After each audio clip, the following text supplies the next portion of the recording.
This is the Louie T Network.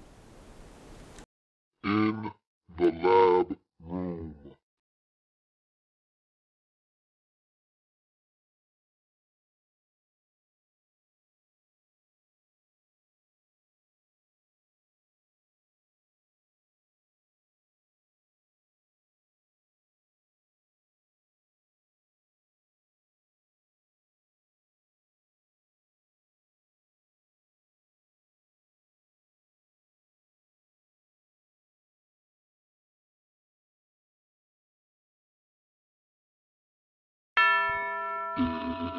In the Lab.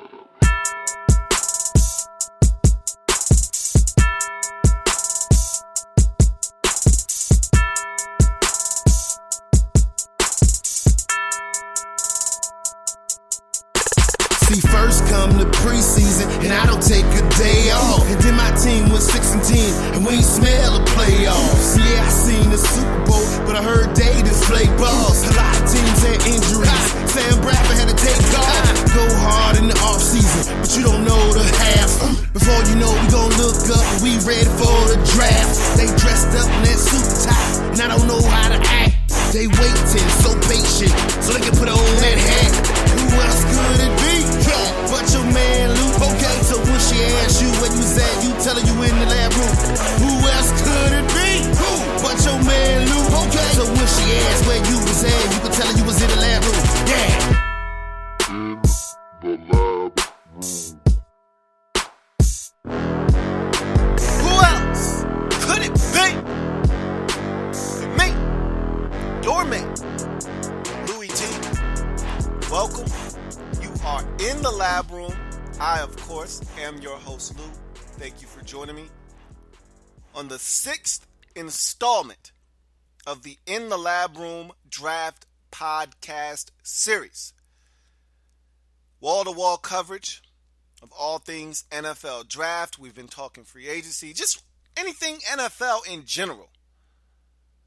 We're talking about it here on the In the Lab Room Podcast. And I thank you for joining me on the program today. A lot has transpired since the last time we met last week. And I want to start out on a sad note. Go ahead and feed me my vegetables now, man. I'll eat my dessert later. Let me get the vegetables out of the way. So let's start out on a bad note, on a somber note. Baltimore Ravens cornerback or ex-cornerback Trey Walker passed away last week. Really sad situation. I remember it was like yesterday that I was just watching tape on this guy coming out of Texas Southern and thinking to myself, man, this guy's got a chance to really be a good football player at the next level. And he had a bright future in front of him. A guy that came in and helped the Ravens on special teams last year and was going to get an opportunity to me to play eventually because of all the injuries and all the things that had happened at the cornerback position for the Baltimore Ravens. But this goes deeper than football, of course. Anytime we're talking about a human life, that supersedes anything that happens on the gridiron. And he was out in Florida riding his dirt bike, ended up getting hit by a vehicle, sustained injuries that ultimately cost him his life. He was only 23 years old. Just a really sad situation. You know, a lot of people commented, and the Ravens organization and John Harbaugh had a very touching letter that he wrote to his team, an open letter that I had the privilege to read. And it's just, like I said, just a really sad situation, and it puts everything in its proper place and proper perspective at the end of the day, that life is fragile, and it could be here today, gone tomorrow, and you just need to treasure everything and everyone in your life. And don't take anything for granted. Don't take anyone for granted. And just a really, really gut-wrenching situation. And my prayers go out to him and his family and all of those that were affected by this situation. And sad loss. May Trey Walker rest in peace. He was only 23 years old. Now that we've gotten that out of the way, the NFL has come out with some new rule changes, and the committee and the coaches and all of the rule makers of this league get together each and every single year, and the rules committee get together and decide on rules, how to make the game better, how to make the game safer, things that they think will help in making the game a better product to consume, which sometimes I ask myself, is it even possible to make this a better product to consume? But year in, year out, they try to figure out ways to do exactly that. A lot of times, the rule changes are made to try to make the game a safer product, but at the end of the day, it's pretty hard to legislate some of the things out of the game that they're aiming to legislate out of the game because it's football. But we've got a bunch of things that the NFL has enacted this year, some temporarily and really on a trial basis to see, what it does to the game and if it's, positive or if it's something that will detract from the game. And if it is, they will wipe it clean next year, wipe the slate clean and start over from scratch. Some that are going to be enacted from here on out, moving forward. And so let's get into the 7 that were made official the first day that they met down in Boca Raton, Florida. And these are the proposals for the rules that will be approved for next season, moving forward. First rule, line of scrimmage for PATs. Remember, they moved the line of scrimmage for point after tries, or point after touchdowns, back to the 15-yard line, made it a 33-yard extra point. That was temporary. That was for a trial basis last year. Well, it worked out, made the game more exciting. I was opposed to it last year. I don't have a problem with it this year. I still think it's an unfair advantage for teams that play in dome situations late in the year. But I can admit that it did add a little bit to the game last year. And I think it went over well with everyone that watched the NFL. And so that is now a permanent situation. All extra points will be attempted from the 15-yard line, making it a 33-yard extra point. So that has permanently been placed in the league now. Now, the next rule, something that we won't recognize and something that we never talk about, and for good reason. This has really no impact on what we see on a week-to-week basis, but this is more to do with those who actually have something to do with the game. The next rule permits offensive and defensive play callers on the coaching staff to use the player to communication system regardless of whether they're on the field or in the coach's booth. Now, beforehand, if you were in the booth as a coach, offensive coordinator, defensive coordinator, you didn't have the ability to talk directly to the players. You had to relay your message down to someone on the field who then would relay it to the players on the field. So essentially, the coaches in the booth would relay their message down to someone on the sideline who would then relay it to the player on the field. I guess it was a competitive disadvantage. It was looked upon as, hey, you can see from overhead. There's some things that you may see that may allow you to say some things to the player that may give him an unfair advantage, or you may be listening to something on the broadcast that may give you an unfair advantage. So we don't want you talking directly to the player. Look, if there was something that you saw on the field and you told them on the sideline, they're still going to relay that message to the player. So really, it doesn't matter. And I think they figured that out, and they said, okay, you go ahead and talk directly to the player. So that's now being allowed. So for what it's worth, offensive and defensive play callers in the booth can now have access to the players on the field with the green dot for communication purposes on the field. Number 3, all chop blocks are now illegal. And you say to yourself, weren't chop blocks already illegal? Good question. Not all chop blocks were illegal, just the ones where players two or more were engaged with a player at the same time when he was being cut down by his knees or below the waist. Well, now there were some chop blocks that you could get away with. A player running down the line adjacently, not really being engaged, but, getting cut as he's trying to move down the line. A lot of times, defensive linemen, when they're being double teamed, they will hold on to one of the offensive linemen or both. That will allow the linebacker to then run freely and get in the backfield and make a play. So the way that they would negate that would be to cut him or chop block him. This was legal up until last year. You can no longer get away with that now. A lot of offensive linemen are not happy with this rule because, again, it makes it a lot tougher on them to get guys to stop holding them on the defensive line, especially when they're double teaming. So we'll see how this works out. To me, it's still a subjective call. I think offensive linemen are still going to do it, still try to get away with it. And as the officials start making this call, it will, deter them from doing it. But if they can get away with it, they're going to do it. So we're going to see how tightly this is called because this goes on a lot more often than we know on the football field. We just don't pay attention to it.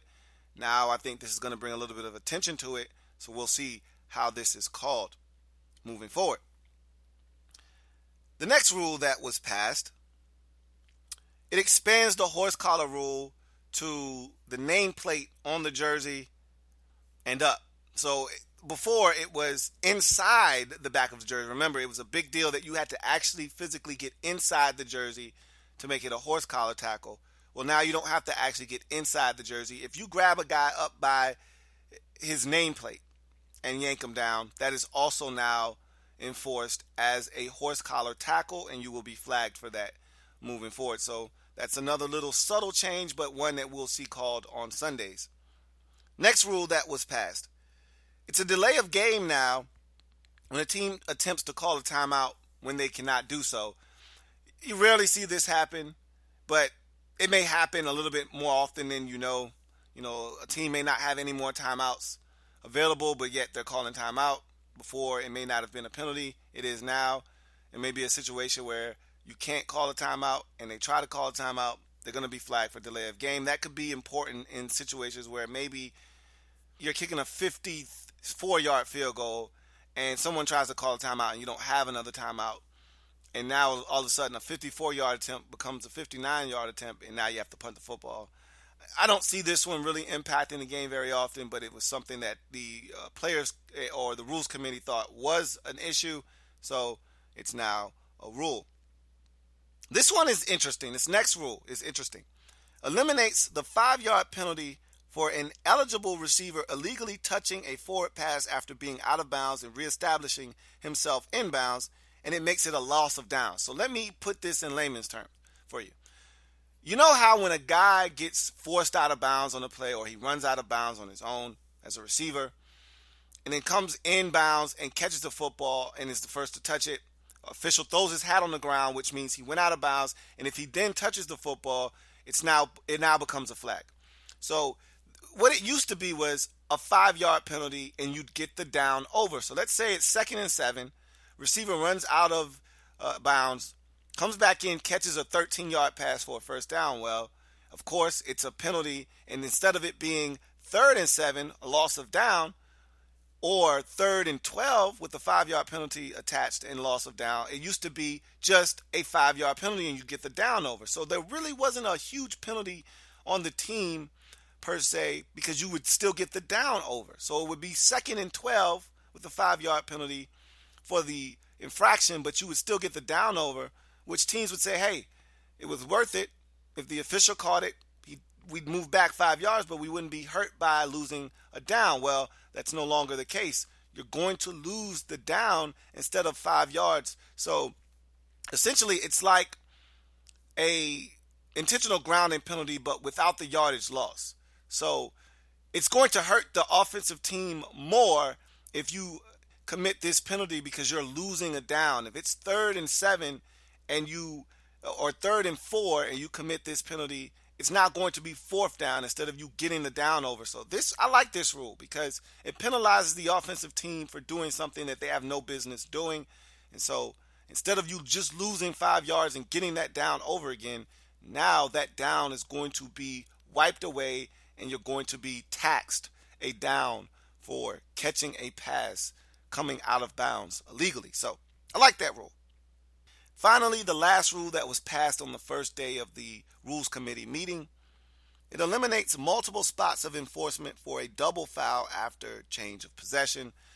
Another one of these rules that happens a little bit more often than we pay attention to.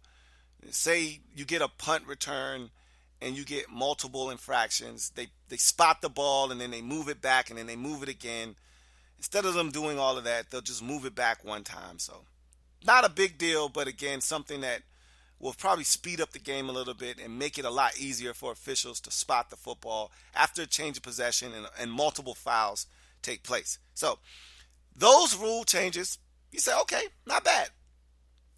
The one that everyone was really concerned about, or the two, were the touchback rule and, of course, Roger Goodell's unsportsmanlike conduct, 2 fouls and you're out penalty. Sort of like basketball, 2 technical fouls in basketball gets you ejected.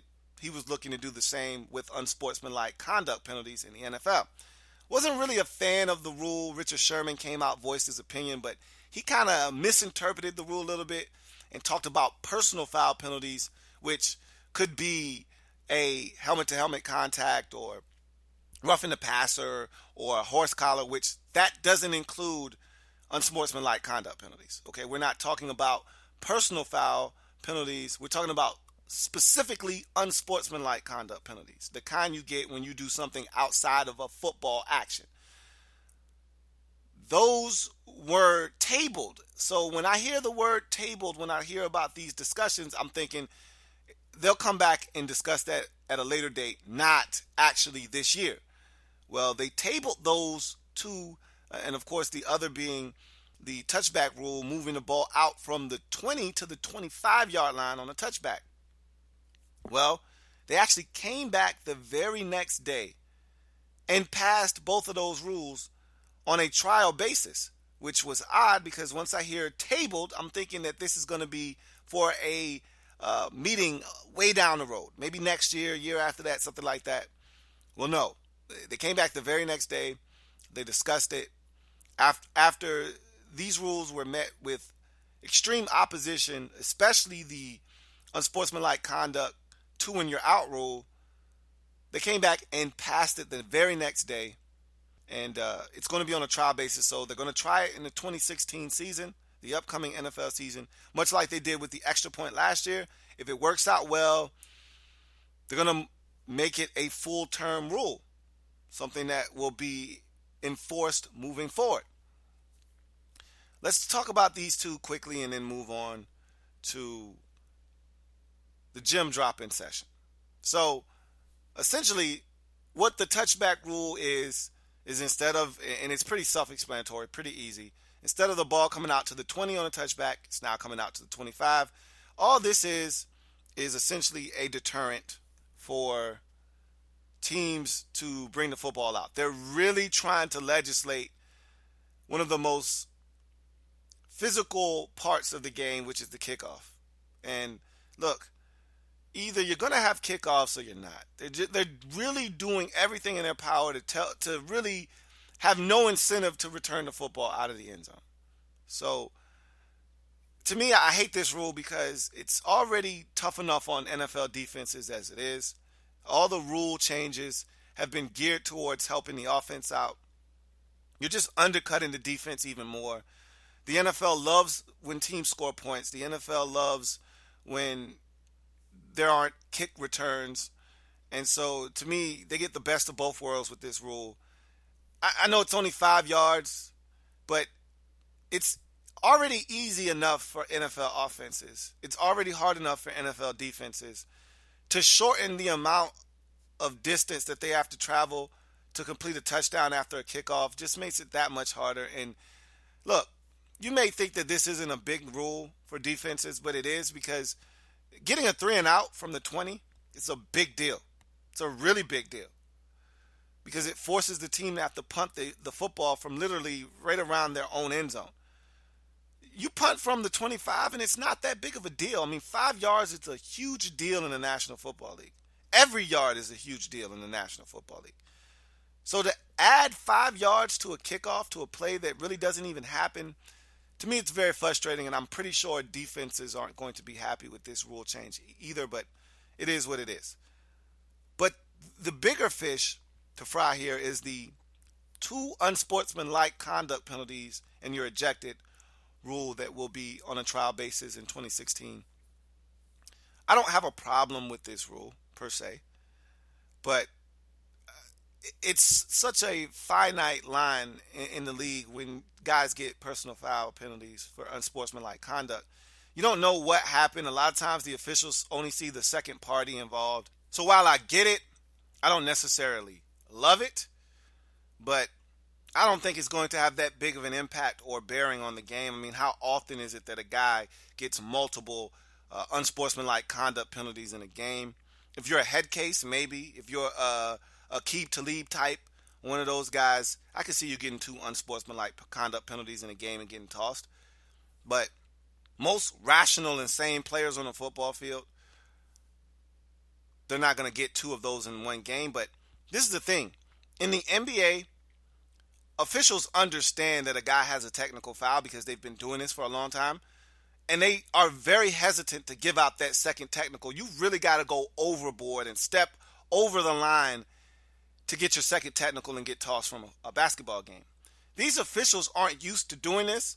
So they're not going to be thinking in their mind, oh, this guy already has 1 unsportsmanlike conduct penalty. I need to be careful and not throw this other flag on him for unsportsmanlike conduct penalty unless he really deserves it. They're just going to throw the flag. And so I hope that they have that in the back of their mind that, hey, you could really be altering the game here if it's a ticky-tack call or if it's a borderline call that you can let slide. You could really be altering the outcome of a game by tossing a player of importance if you're not careful. So I just hope that the officials understand their duty here and don't overstep the boundaries and toss guys unnecessarily for infractions that otherwise would not have seen them tossed under the old rules. So that's all I ask, is that the officials have a little bit of tolerance with some players if it's not an egregious offense. If the players overstep their boundaries, do what you must do. But if it's something where guys are calling each other names, come on, man. If he's already got 1 in the game and he says something that maybe he shouldn't have said, but you know you can just go up to him and say, hey, watch it, you already got 1. I just hope that they use a little bit of discretion when tossing out these personal foul, unsportsmanlike conduct penalties, because, again, you can really swing the outcome of a game by ejecting the wrong player. So that's all I ask, is that these officials use the proper discretion when making some of these calls. But those are your rule changes. We'll see how they impact the game. Do they add to the value of the game or do they detract from the game? We'll see. We won't really know until after we've had at least a year under our belt with these rules, and we'll see how they affect the game moving forward. But I've talked long enough without dropping a gem on your melon. Let me drop this gem on your melon. Open your mind, let your conscience be free. You're now rolling with your man, Louie T-double-E. Let me open up your brain, get you thinking a little bit. Drop this gem on your melon. Did you hear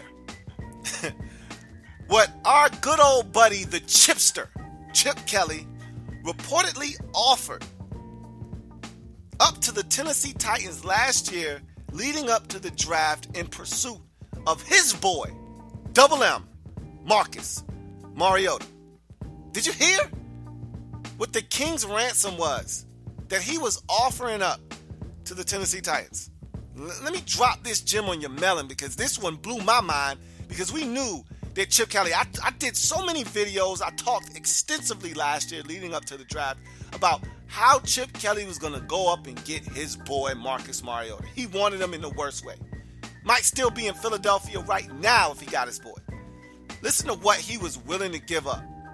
Chip Kelly did some really dirty, underhanded and nasty things to that Eagles roster, but listen to what he was trying to do in pursuit of Marcus Mariota last year.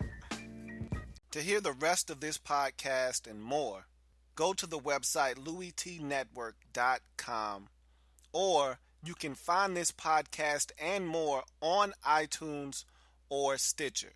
That's louietnetwork.com or on iTunes and Stitcher.